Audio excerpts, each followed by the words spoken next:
สัญจาตุมเกี่ยงกับเจตมาเคยเบาไอ้โยมจำศีลนี่จะเขี่ยวมากวัดประคอนนั่นแหละอันเดียวกันที่ข้าเจ้ายังมีการกินจากสูบยาเห็นหมอว่าหันพอของงันเมียสจอยากสูบยานี่สูบยาสวรรค์สันจาตุมนะจาตุมมหาราชิกาอยากสูบยาอยากกินเขาสวรรค์สันต่ำสันปาปนอยู่กับคนกับมนุษย์นะอาศัยอยู่น้ำภูเขาป่าไม้ต้นไม้บางครั้งก็เป็นนั่นภูมิเจ้าที่นะหรือบอกก็เป็นนั่นเทวดาอยู่น้ำบ้านเฮือนเฮานะผู้ใดมีศีลมีธรรมก็เจ้าก็ไปอยู่น้ำอารักขามันมีสมัยหนึ่งลูกศิษย์หลวงพ่อบรรจงอาจารย์บุญท่านสมัยยุคที่น้ำเงินบ้านเจริญนะสมัยตะกี้ลูกศิษย์ต้นหลวงพ่อเพิ่นไปภาวนาอยู่เทิงเงินวัดผู้พระลานอยู่ข้างวัดธรรมนาทิพย์ตะกี้มันกับว่าท่านเป็นวัดเป็นหมองที่พระเพิ่นขึ้นไปภาวนาไปอยู่ภาวนาธรรมดาไฟฟ้าญาติโยมต่างๆนี่กับว่าท่านไฟฟ้าว่าท่านมีนะสมัยแต่ย้อนหลังไปประมาณ30 กว่าปี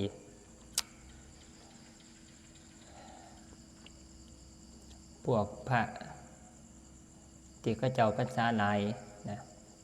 เป็นมองที่ขึ้นไปลองปฏิบัติเพื่อคัดอยู่ผู้เดียวก่อนที่จะไปธุดงค์นะเป็นมองภาวนาเพิ่นเว้าเรื่องอาจารย์บุญท่านเพิ่นปฏิบัติอยู่ผู้เดียวไต่เทียนทำวัดโยยพระล้านนะอยู่น้ำพระล้านทำวัดตะบานนี่เพิ่นเนี่ยสิมีแนวแปลกๆเพิ่นเนี่ยสิมาเขียนนิมิตคนมีนิสัยเกี่ยวกับเรื่องนิมิตนะ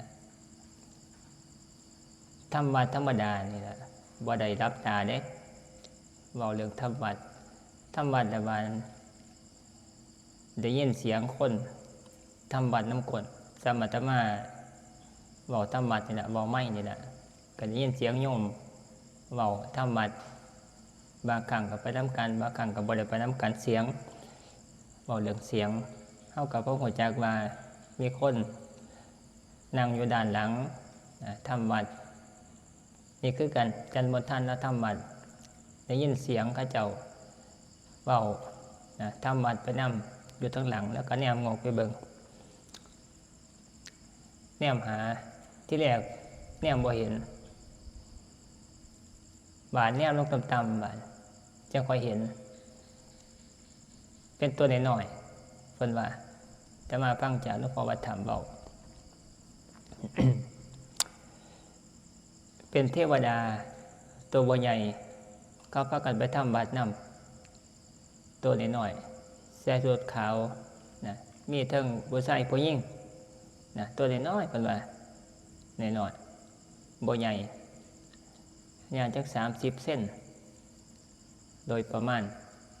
ที่แรกแนมไปคิดว่าก็สิเป็นคน3 คนนี่มันแนมบ่เห็นมันแนมลงต่ำๆจังก็เห็นนะพากันนั่งพนมมือนะเว้าอ้อแม่มไปน้ำเพิ่นนะก็เจ้าไปทำบัตรน้ำเพิ่นนะตัวนี้เว้าหมายถึงว่าพวกเทวดานะพวกพุ่มเทวดาอยู่น้ำปลาน้ำเขาน้ำถ้ำสันจาตุมหาราชิกา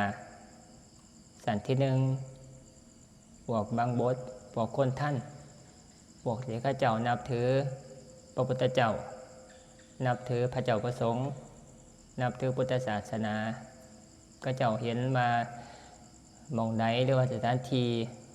ที่มีพระเจ้าประสงค์เพิ่นบำเพ็ญบุญก็เจ้าก็อยากได้บุญนะเพราะว่าพวกเทวดานี่หาโอกาสในการที่จะสร้างบุญเพื่อต่ออายุนี่ได้ยากเฮ็ดบุญได้ยากนะเฮ็ดบุญได้ยาก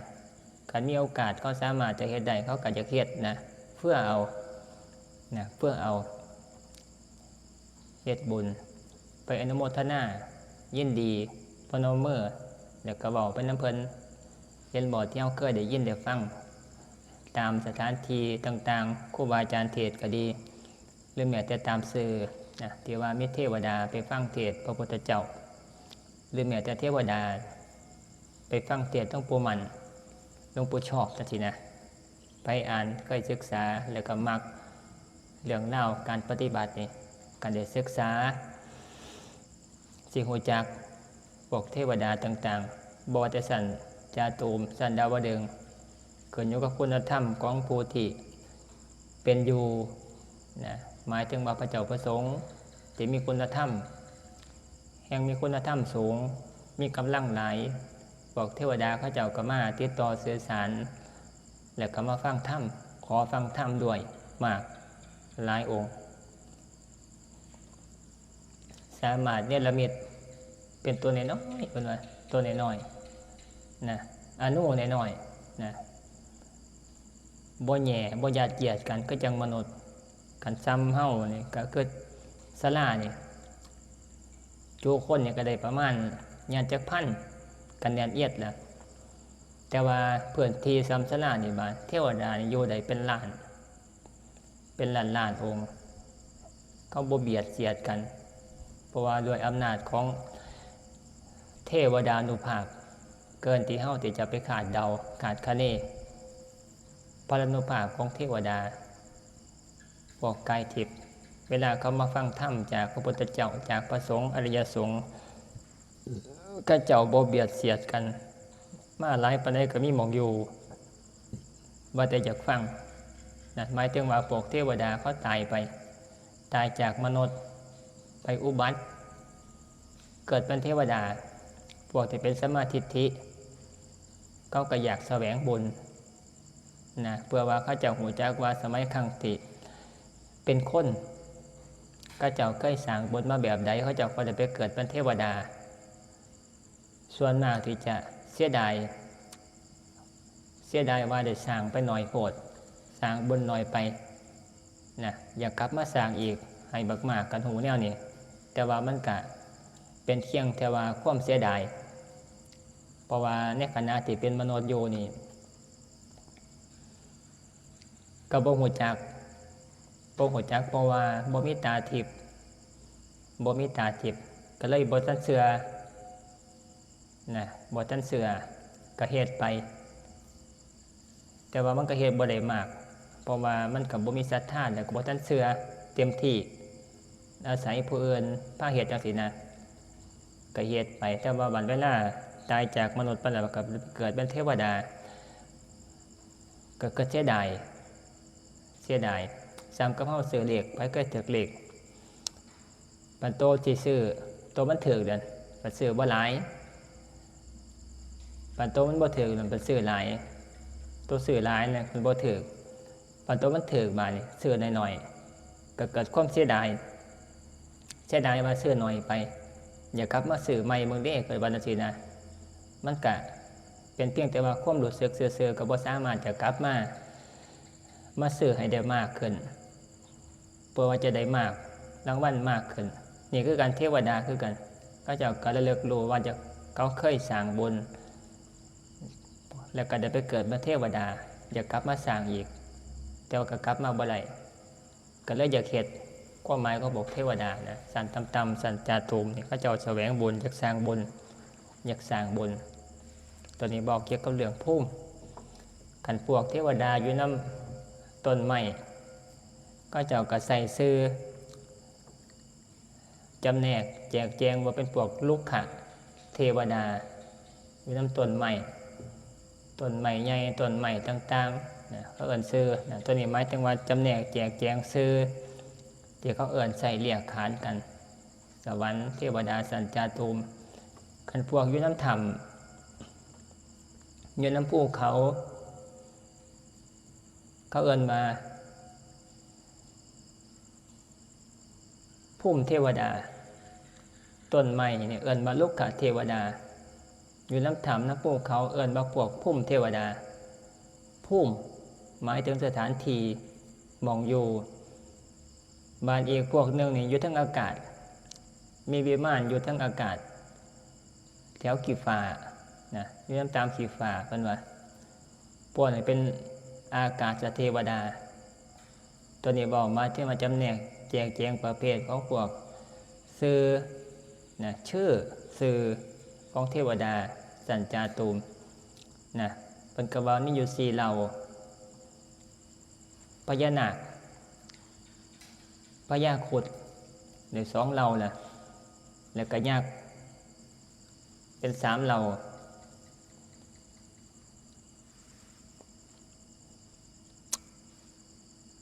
อีกเหล่าหนึ่ง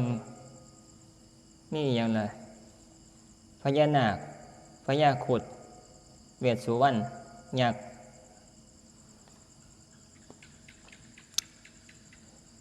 อย่างละมีเริ่มอีกอันหนึ่งบ่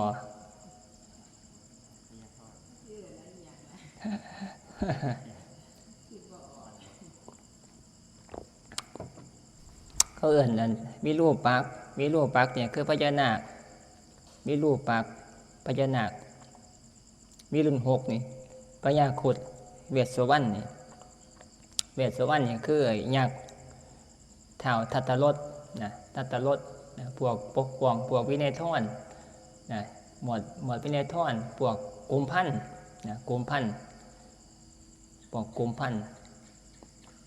มีอยู่สี่เหล่าหลวงปู่เจียพระจิวา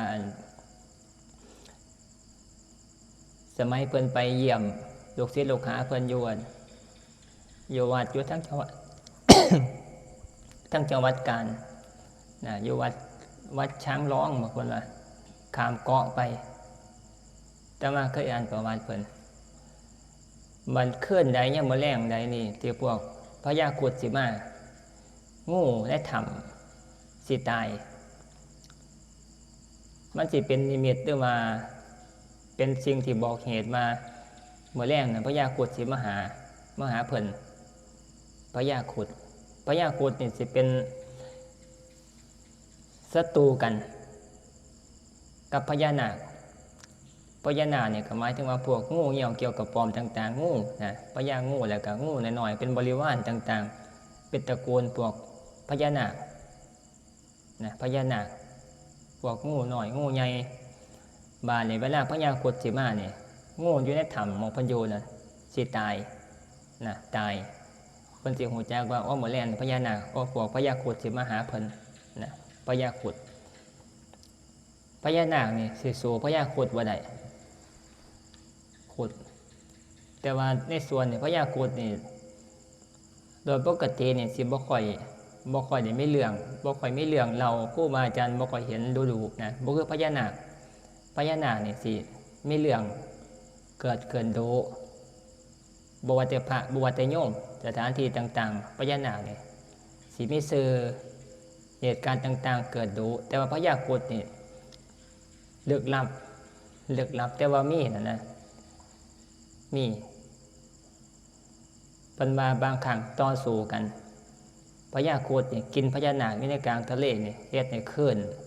เป็นสึนามิเกิดมาเพิ่นว่าสู้กันจิกกันนะลอยตัวหนึ่งลอยหนีตัวหนึ่งบินถายุมหัวเอาล่ะจับยุมขึ้นทั้งอากาศพญานาคก็สู้บ้านเกี่ยวพันกันละออมสู้กันตกใส่ทะเลเพิ่นว่าสู้กันในทะเลอีกบ้านคลื่นแตกเป็นคลื่นสึนามิเพิ่นว่า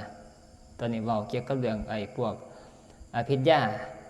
พวกครูบาอาจารย์พระเจ้าประสงค์นะสายอภิญญาเพิ่นสิเว้าเมียแต่พระพุทธเจ้า พระโมคคัลลานี่ก็มีเว้าเกี่ยวกับเรื่องมื้อนี้นะพญานาคกับพญาครุฑสู้กัน แต่ว่าตามความจริงแล้วกับพญาครุฑเนี่ยสิกินพญานาคก็หมายนั่นนะพญานาคสู้บ่ได้ดอกสู้พญาครุฑบ่ได้เพราะพญาครุฑนี่เก่งแฮงนะถ้าจิกถ้ากินพญานาค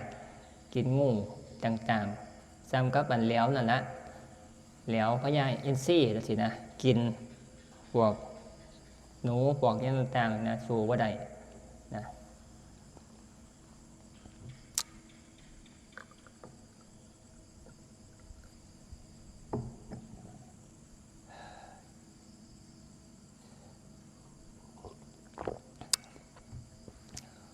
ถ้ามาเห็นนั่นเห็นข่าวบ่เว้าเรื่องทางอันเห็นมันออกมาอยู่นำอันสื่อเช็ดก่อนๆนี่เห็นนั่นเมสซี่นี่เบอกเมสซี่อยู่อันประเทศลาวกับประเทศไทยนี่ใส่ชื่อนี่บ่คือกัน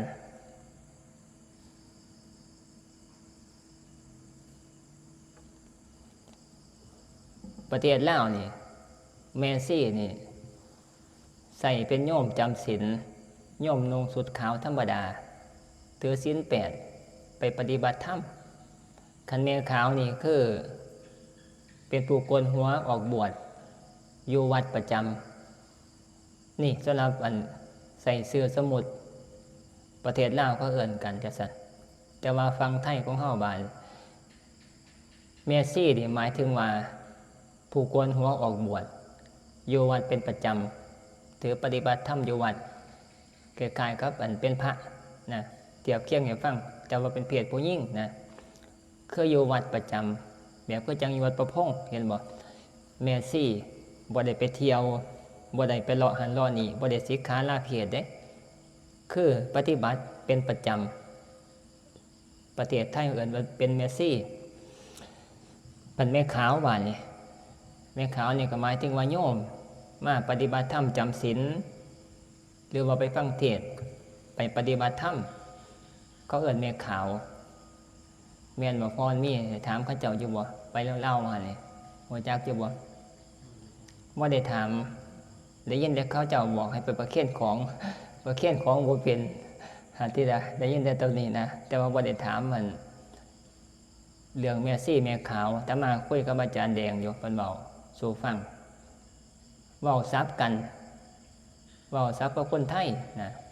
ฟังเก่ากับฟังเฮาทั้งลาวกับฟังไทยเพิ่นว่าเว้าซับกันของเฮานี่เอิ้นแม่ซี่นี่คือเป็นผู้โกนหัวทั้งของเขาเอิ้นแม่ซี่โกนหัวนี่เป็นแม่ขาวนะเว้าสลับซับเปลี่ยนกันสลับชื่อกันตัวนี้เว้ามาจึงว่าโยมผู้หญิงเมสซี่เมขาว มาเนี่ยเว้าเรื่องเกี่ยวกับว่าแต่ว่าเห็นข่าวอันเมสซี่ลาศีลเว้ากันเป็นตะยักหัวเมสซี่เพิ่นบวชตัวนี้เมสซี่ฟังไทยเด้โกนหัวออกบวชปฏิบัติอยู่วัดเป็นนิดแบบพระนี่ละใส่คล้ายๆพระสมมุตินะคล้ายๆเป็นเมสซี่เพราะว่าสละตนออกจากเลื่อนอยากบวชแต่มาเป็นผู้หญิงกับบวชได้เป็นแค่เป็นเมสซี่อยู่วัดแต่ว่าการปฏิบัติกับคล้ายๆกับพระน่ะอยู่ปฏิบัติธรรมจำศีลอยู่เรื่อยๆอยู่วัดเปิ้นบ่ให้ไปหารอหันรอนี่สัมภะไปนี่ติดน่ะไปรอห่างรอหยังต่างๆก็เจ้าก็มาบ่เหมาะสมเป็นที่อโคจรสถานที่ต่างๆไปเข้าพับเข้าบาร์ก็บ่ได้เด้พระกันไปนี่เป็นข่าวโลดเด้เขาเจ้าก็ว่ายิ่งตัวเมื่อมีชื่อบาดนี่เหตุนี่หมายถึงว่าอย่าแต่มาสิเว้าเกี่ยวกับเรื่องว่าแม่ซี่เพิ่นลาศีลไปเที่ยววัดดังมีเงินหลายมันก็เลยเป็นข่าวแต่มาเกิดเห็นแล้วโอ้เป็นตะยักหัวนะเพิ่นเกี่ยวตัวแต่มาก็ฟังอยู่เป็นแม่ซี่วัดดังเงินหลายก็เจ้าก็เลยดังเป็นข่าวเงินกฐินได้เทื่อละ30 ล้าน40 ล้านเหตุผลมันนั่นว่าจะค่อยดัง เหตุหยังต่างๆมันก็เป็นที่ที่จับตาจับจ้องของคนล่าศีลเมซี่นี่ที่เป็นนั่นว่าหนายเมซี่นั่นละผู้คนมีเงินหลายๆนั่นเป็นเจ้าเป็นจอมดูแลอยู่ในวัดนั่นแหละบานนี้เวลานี่เพิ่นก็ล่าศีลพาพวกเมซี่หน่อยเมซี่ที่เป็นบริวารเมซี่หน่อยเมซี่ที่เป็นนั่นผู้ใหม่นะเมซี่เก่าผู้พัฒนานะพาเมซี่หน่อยไปเที่ยวทะเลไปเที่ยวลองคาราโอเกะบ้านเขาเจ้าทายรูปเขาเจ้าจับได้ก็เป็นข่าวเพิ่นก็มาแก่ข่าวว่าเล่าไปแล้วก็ล่าศีลแล้วล่าศีล2 วันตอนไปน่ะนะข้อหมายนั่นนะล่าศีล2 มื้อไปเนี่ยมันอาจจะผิดแต่ว่าเพราะว่าเมียชีนล่าศีลแล้วเพราะฉะนั้นล่าศีล2 วันแล้วก็ใส่ภาษาไทยแนวคนไทยเนาะเว้าไทยก็เจ้าก็ว่าหลังจากที่เมื่อยจากการทำงานนะก็เลยอยากพาพวกน้องๆไปพักผ่อนมาใส่จักสีนะบอกมากก็ไปตาจากหัวเนาะไปพักผ่อนไปเที่ยวทะเลใส่วิกได้บ้านนี่เปลี่ยนแบบใหม่บ้านบ่ได้ใส่ชุดแมซี่เด้ไปเที่ยวก็ใส่ชุดแบบโยมใส่วิกเอาหมวกคลุมหัวบ้านนี่เปลี่ยนใหม่แล้วว่าล่าศีลแล้วไปเที่ยวทะเลไปลองคาราโอเกะสารพัดอย่างจำไปเที่ยวแบบโยมนั่นแหละแต่ว่าเวลาเขาจับได้ถ่ายรูปมาเป็นข่าวก็บอกว่าล่าศีล2 มื้อบ่น่าจะผิดน้องๆเมื่อยก็เลยพากันไปเปิดหูเปิดตาไปพักผ่อนยนต์อารมณ์ว่าซั่นน่ะแล้วมันก็กลับมาถือศีลสุบเขาคือเก่าจังซี่นะศีล8ก็จังโยมนี่แหละก็จังแม่มนี่ถือศีล8หลังจากคนเนี่ยไปเที่ยวมาก็กลับมาก็มาซุบศีลเขาคือเก่านะศีล8คือเก่าบ้านเนี่ยคนต่างๆกับพากันวิจารณ์ทั้งผู้ที่หูบ้างผู้ที่หูซ้ำเรื่องบ้างนะก็ว่าถือบ่เป็นหยังบางคนก็ว่าบ่เป็นหยังเพราะล่าศีลแล้วบางคนเนี่ยก็ว่ามันบ่ได้บ่ถือจังซี่นะก็เลยเป็นเรื่องเป็นราวกันมาก็เลยเอามาเว้าไม่เอามาเป็นจะได้คืออยู่บ่ล่าศีลเพราะว่าคันแนวเนี่ยพระล่าแนวเนี่ยก็ได้แนวเอาแบบนั้นมันสิเป็นจังได๋บัดจังซี่นะความหมายนั่นนะมีการล่าของถอดบ้างไว้นะล่าไปหาเที่ยวพระก็เอาปวงไว้ซะก่อนก็ได้นะปวงไว้คือกันบอกว่าพระเพิ่นล่าแล้วเพิ่นล่าศีลเด้อ2 มื้อพักซะก่อนเอาศีลพักไปก่อนขอให้ไปเปิดอารมณ์ซะก่อนจังซี่นะกลับมาก็มาซุบจีวรเขาใส่ใหม่จังซี่นะมันก็บ่คือนะเว้าตามแต่ว่าเขาเจ้านะเว้าถึงว่าเขาเจ้าก็แก้ข่าวแก้โตซะในส่วนนั้นแต่ว่าก็สิเว้าตาม การออกบวชเนาะบ่ว่าสิเป็นนะเป็นพระนี่คือบ่ได้อยู่แล้วพระนี่คือบวชแล้วก็คือพระกรรมวาจาจารย์แล้วก็อนุสาวนาจารย์เป็นสวดบวชให้ล่าบ่ได้กันสิล่าคือมีแต่สิกขาคือศึกอย่างเดียวภาษาภาคเฮาคำว่าศึกแต่ว่าตามความที่ถูกต้องเขาเรียกว่าลาสิกขาคือสละเพศของพระไปเป็นโยมนี่นะสื่อมันค่ำมันบวชแล้วคือเขามาบวชอยู่ในศีล227ปฏิบัติสมณธรร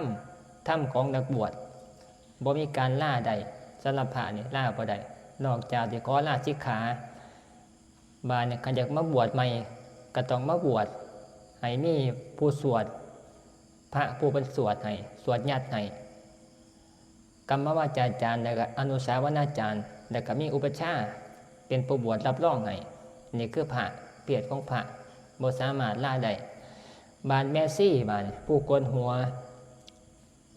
นะผู้โกนหัวการที่จะเข้ามาบวชเป็นแม่ซี่เป็นผู้โกนหัวนี่คือจิตใจก็มีความน้อมเข้ามาอยากเข้ามาบวชปฏิบัติธรรมเพื่อว่าที่จะคลายทุกข์หรือว่าจะออกจากทุกข์นะกันว่าตามหลักแต่ว่ามันก็บ่มีศีลบ่มีวินัยไปกำกับคือพระกันเจว่าเฮ็ดได้บ่บัด ใจคำว่าบ่เหมาะสม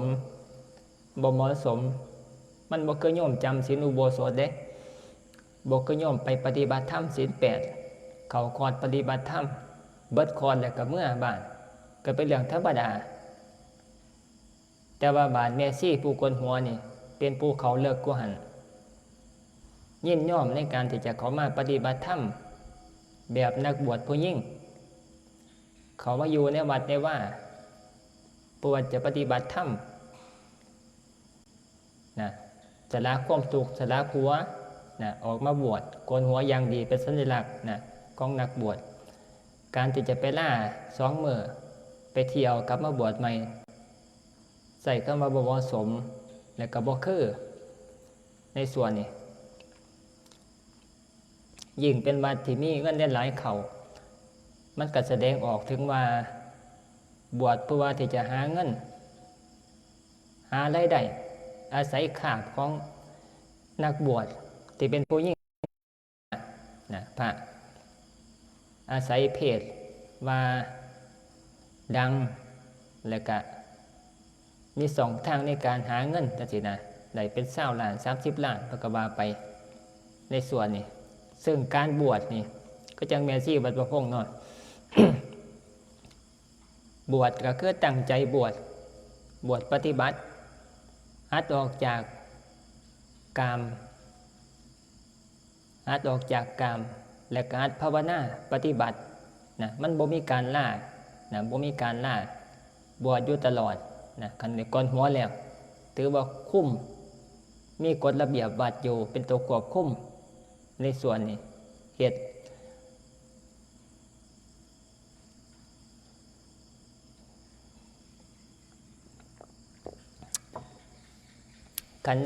กันเป็นลักษณะที่ว่ากันล่าได้เนี่ยนั้นมันก็แสดงถึงว่าจิตใจเนี่ยบ่มั่นคงอยู่ในธรรมบ่มั่นคงในการปฏิบัติธรรมนะมันก็บ่ถือกับภาพพจน์และกับภาพลักษณ์ที่ออกบวชในส่วนนี้แสดงถึงมาบ่ได้อาศัยธรรมเป็นเครื่องเป็นอยู่ในส่วนนี้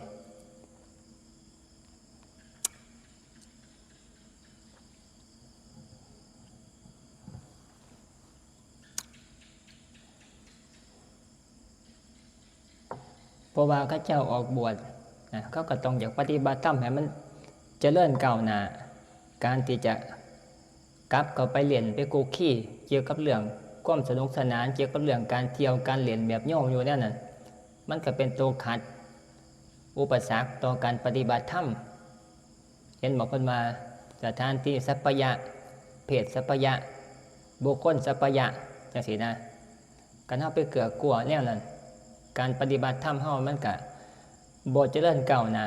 กลับหน้ากลับหลังในส่วนนี้พระคือกันออกบวชการเฮาไปเฮ็ดแนวนั้นมันเกิดในการปฏิบัติธรรมหรือว่าจิตใจน้ำหนักของเฮานี่ธรรมที่อยู่ในใจของเฮานี่มันเฮ็ดให้มันบ่มั่นคงจังซี่นะความน่าเชื่อถือบ่มีนะบ่มีน่าเชื่อถือว่าผู้นี้จะปฏิบัติธรรมเวลาไปกล่าวธรรมมันก็บ่น่าเชื่อถือเพราะว่าการปฏิบัติกับการกล่าวธรรมนี่มันบ่เข้ากันบ่รับกันในส่วนนี้จังว่าใส่คำว่าบ่คือนั่นนะบ่คือบ่เหมาะบ่สมบ่ควรในส่วนนี้มันสามารถที่จะบ่งบอกได้ว่าผู้นี้บ่ได้มีความยึดมั่นอยู่ในธรรมการปฏิบัติธรรมเป็นใหญ่ในส่วนนี้ตัวนี้